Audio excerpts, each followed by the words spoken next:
Theodora's room, and Theodora was sitting up in bed, her hair tangled from sleep and her eyes wide with the shock of awakening. I must look the same way, Eleanor thought, and said, "I'm here. What is it?" And then heard, clearly for the first time, although she had been hearing it ever since she awakened.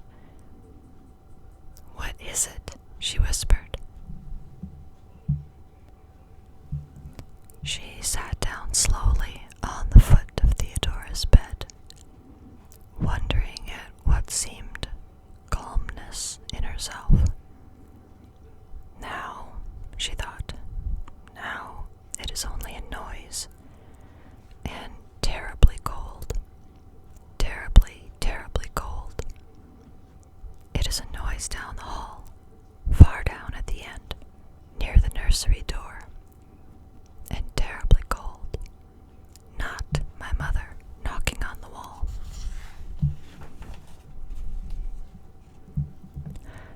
"Something is knocking on the doors," Theodora said, in a tone of pure rationality. "That's all, and it's down near the other end of the hall. Luke and the doctor are probably there already to see what is going on." Not at all like my mother knocking on the wall. I was dreaming again. "Bang, bang," Theodora said.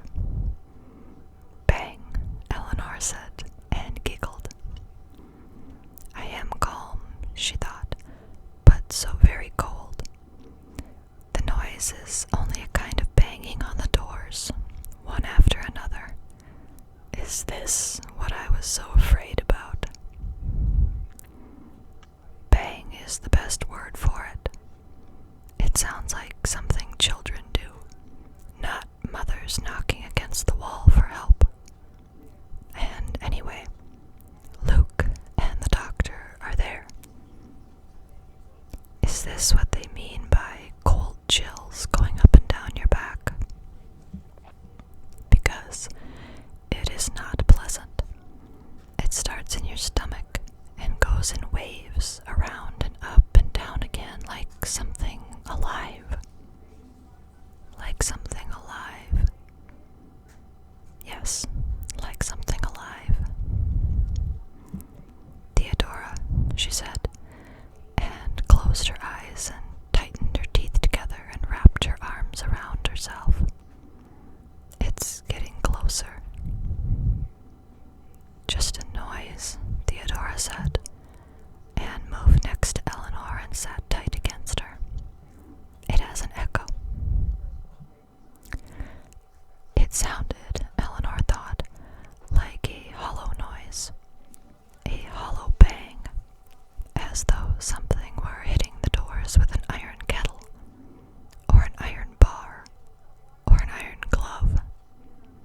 It pounded regularly for a minute, and then suddenly more softly, and then again in a quick flurry, seeming to be going methodically from door to door at the end of the hall.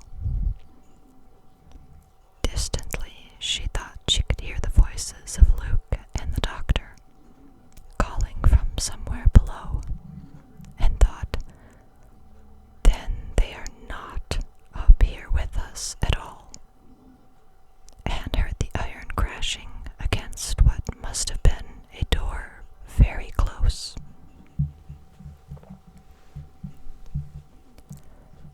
"Maybe it will go on down the other side of the hall," Theodora whispered. And Eleanor thought that the oddest part of this indescribable experience was that Theodora should be having it too. "No," Theodora said, and they heard the crash against the door across the hall. It was louder.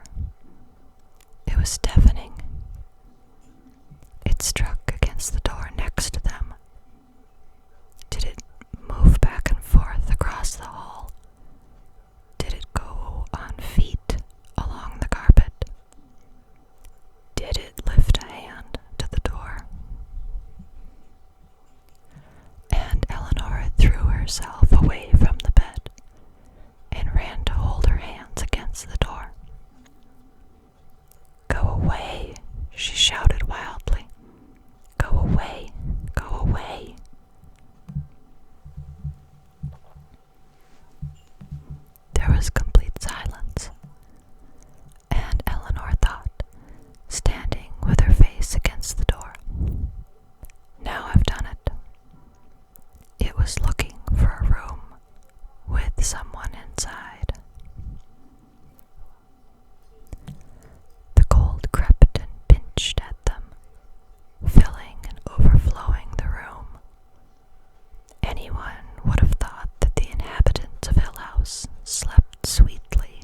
was quiet.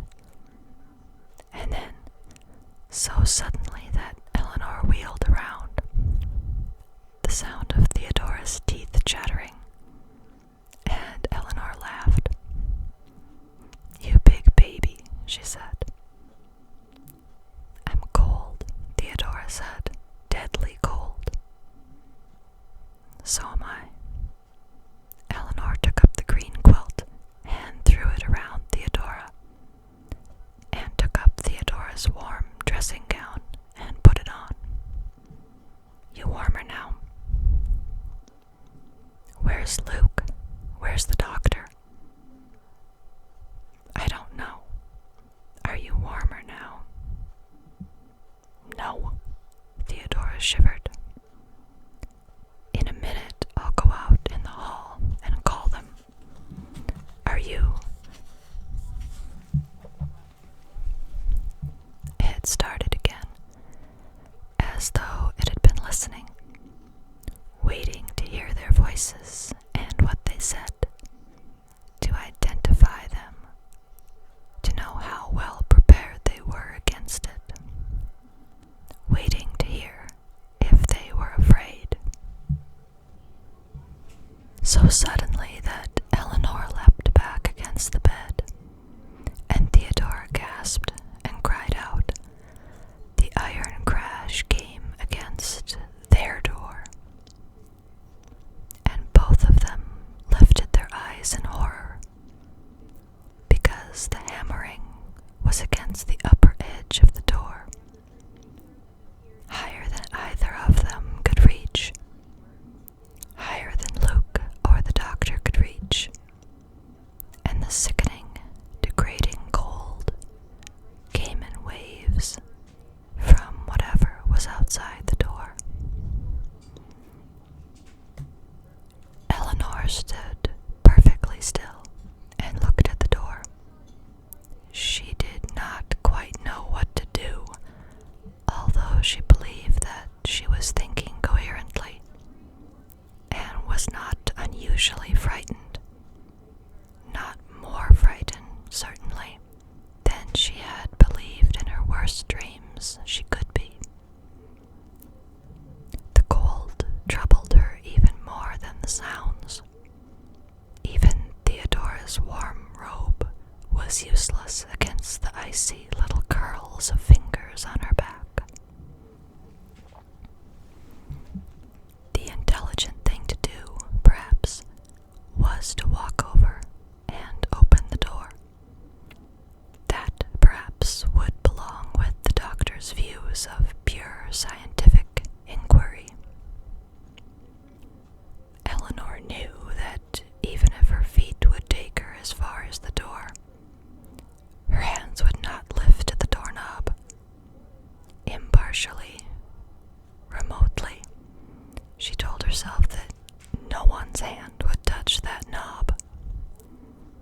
It's not the work hands were made for, she told herself. She had been rocking a little, each crash against the door pushing her a little backward, and now she was still because the noise was fading. "I'm going to complain to the janitor about the radiators," Theodora said from behind her. "Is it stopping?" "No," Eleanor said. "Sick?" "No."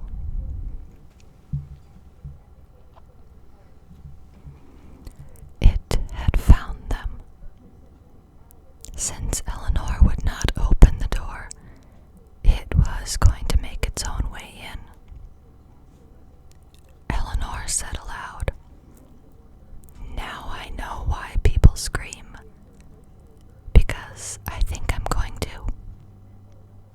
And Theodora said, "I will if you will," and laughed, so that Eleanor turned quickly back to the bed, and they held each other, listening in silence.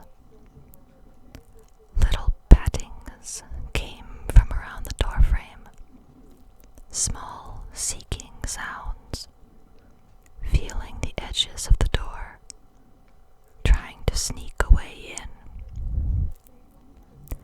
The doorknob was fondled, and Eleanor, whispering, asked, "Is it locked?" And Theodora nodded and then, wide-eyed, turned to stare at the connecting bathroom door. "Mine's locked too," Eleanor said against her ear, and Theodora closed her eyes in relief. The little sticky sounds moved on around the doorframe, and then, as though a fury caught whatever was outside, the crashing came again, and Eleanor and Theodora saw the wood of the door tremble and shake, and the door move against its hinges. "You can't get in," Eleanor said wildly. And again there was a silence, as though the house listened with attention to her words, understanding, cynically agreeing, content to wait.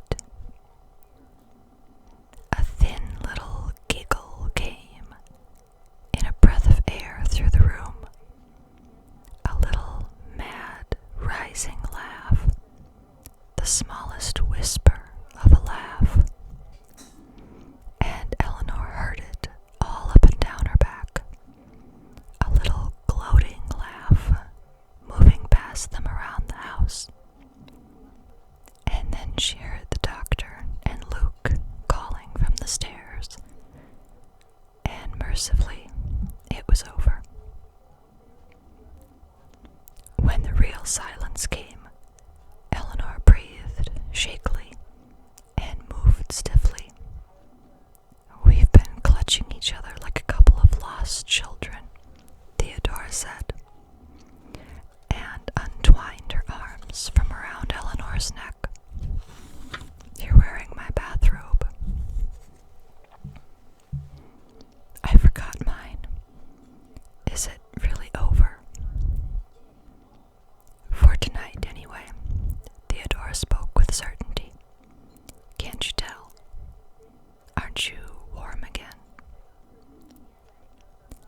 The sickening cold was gone, except for a reminiscent little thrill of it down Eleanor's back when she looked at the door. She began to pull at the tight knot she had put in the bathrobe cord and said, "Intense cold is one of the symptoms of shock." "Intense shock is one of the symptoms I've got," Theodora said. "Here come Luke and the doctor." Their voices were outside in the hall, speaking quickly, anxiously, and Eleanor dropped Theodora's robe on the bed and said, "For heaven's sake, don't let them knock on that door. One more knock would finish me," and ran into her own room to get her own robe. Behind her, she could hear Theodora telling them to wait a minute, and then going to unlock the door, and then Luke's voice saying pleasantly to Theodora, "Why, you look as though you'd seen a ghost." When Eleanor came back, she noticed that both Luke and the doctor were dressed, and it occurred to her that it might be a sound idea from now on. If that intense cold was going to come back at night, it was going to find Eleanor sleeping in a wool suit and a heavy sweater, and she didn't care what Mrs. Dudley was going to say when she found that at least one of the lady guests was lying in one of the clean beds in heavy shoes and wool socks. "Well," she asked, "how do you gentlemen like living in a haunted house?" "It's perfectly fine," Luke said. "Perfectly fine. It gives me an excuse to have a drink in the middle of the night."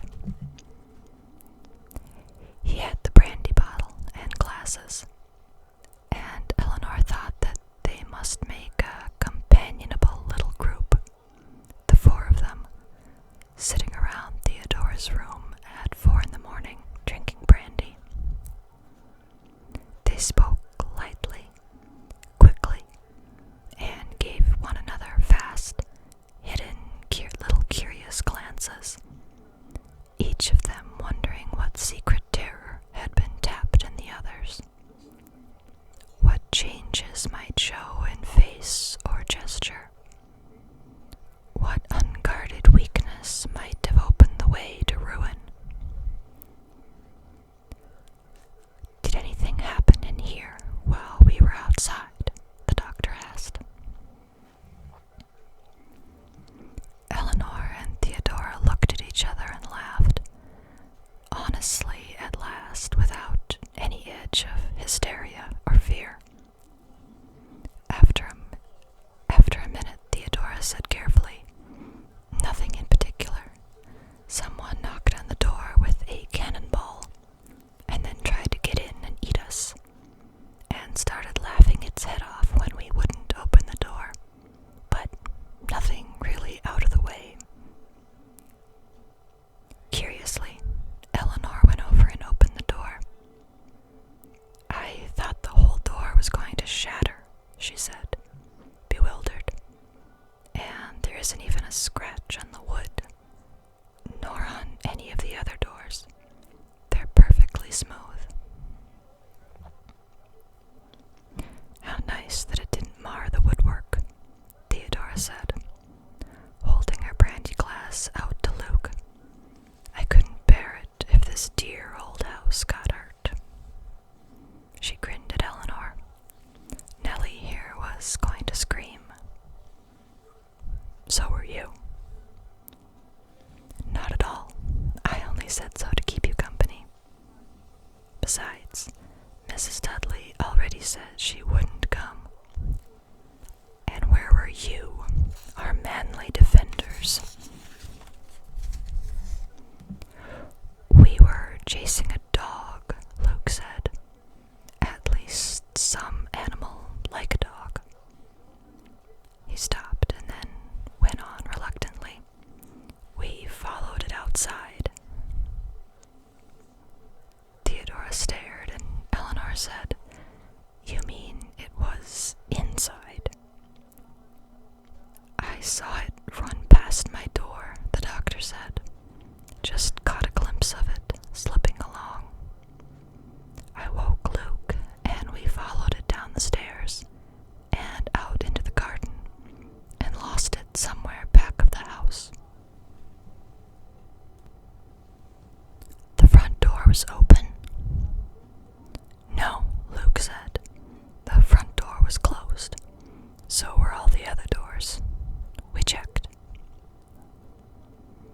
"We've been wandering around for quite a while," the doctor said.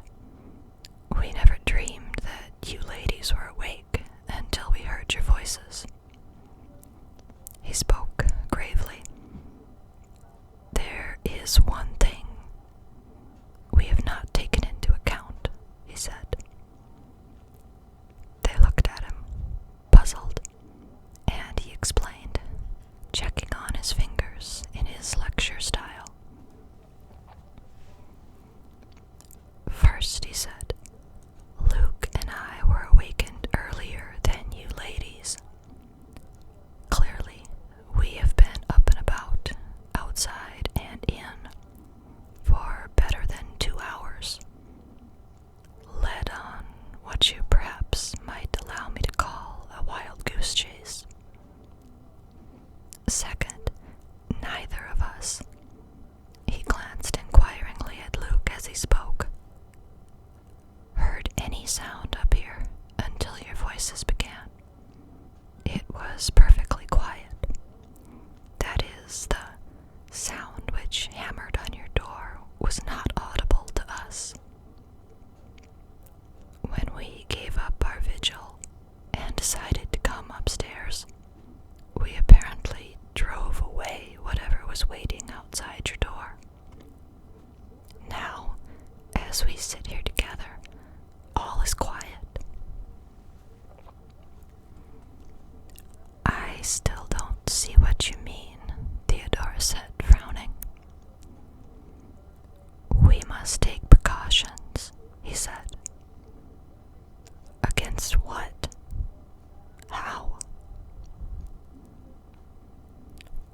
"When Luke and I are called outside,"